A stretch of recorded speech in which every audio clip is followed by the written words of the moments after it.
Hello everyone, this is Defense Politics Asia, and this is the summary for the day of 733 for the 26th of February. And a lot of massive changes again for this report. So stay tuned, there's a lot to talk about. And we're going to start off with the Frontline changes report. And the first thing is to go to the Avdiivka front. So at the Avdiivka front in the north of Donetsk city, and there is massive changes. As you can see, all these red ones are the newly captured places by the Russian forces. And so we have the first confirmation from Deep State UA, the pro-Ukrainian source, acknowledging the fall of Stepove, as well as at Zhivany. So we move into the Stepove region. The main reason for this acknowledgement was this geolocation, seeing Russian forces in the southwestern part of Stepove, confirming the entire fall of Stepove. Russian forces basically advanced towards Bedaichi, capturing Stepove in the process, and they are heading into the southeastern outskirts of Bedaichi.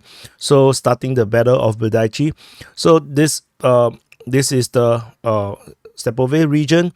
If we move further south, at the Olivka region, the Russian forces, as per I have talked about, the Russians are continuing to push for Olivka.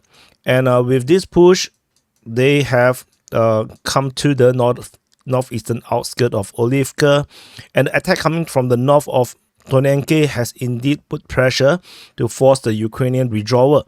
So I have mentioned yesterday, because of this push coming from the north towards Tonenke, from Leshtoshkine, Ukrainian forces will not be able to hold Zhivany, and this is indeed what we have seen. The frontline change suggests that the Russian forces have conquered the entire northern part of Zhivany, while the Russians are actually pushing outwards towards the north of Tonenke, and they have basically starting clearing operations at Zhivany.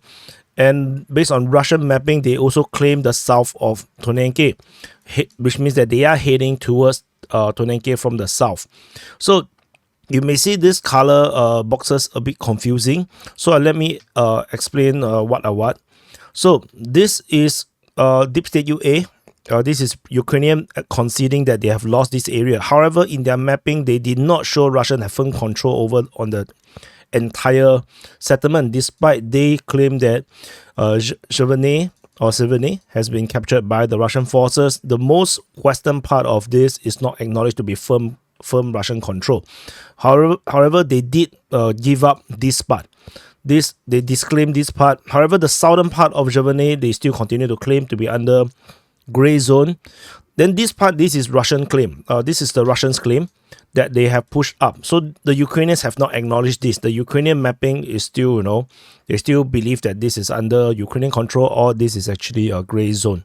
So this is the entire situation over at the Avdiivka front. A lot of change towards Stepove, towards Bedaichi, towards Olivka, towards the north of Zhivany, south of Tonenke, capture of Zhivany. So this is the frontline changes. As you can see, the Ukrainian lines are absolutely collapsing. Particularly, we are talking about this part, the northern part, the central part of the Avdiivka front, as this is the weak spot. And with the fall of Stepove and the battle going to Bedaichi, Bedaichi is like a final line of defense before the Russians hit the soft spot as well. And we move on to the next frontline change is over at the Bakhmut front. So this is Bakhmut city, and this is Ivanivsky. And at the Ivanivsky region, based on Russian mapping, the Russian forces continue their push from the north and northeastern part of Ivanivsky, and they have entered and captured almost the entire northeastern part of Ivanivsky, lining up along the highway. And this is a massive change, but this is only on the Russian claims. Ukrainians have not acknowledged this frontline change just yet. So this is the Bakhmut front, a very significant change. This is the battle of Ivanivsky going on. And we also have one more frontline change. It's also super significant. It's over at the Donetsk front in the north of Marinka. This is Krasnohorivka. At Krasnohorivka, yesterday I mentioned about the rumors of some big attack against Krasnohorivka. So we have information today. The Russian forces are attacking from two different directions. They are attacking from the east and coming from the south. And based on the mapping, in the southern part, the Russian forces basically have stormed up this tree line, crossing some very shallow water body, and entered the southernmost part of Krasnohorivka. This is very interesting because the Ukrainian forces actually always have been around this area here, and this breakthrough is probably a shock for the Ukrainian forces. Anyway, I got to talk more during the sit rep. So this is the Frontline Changes report.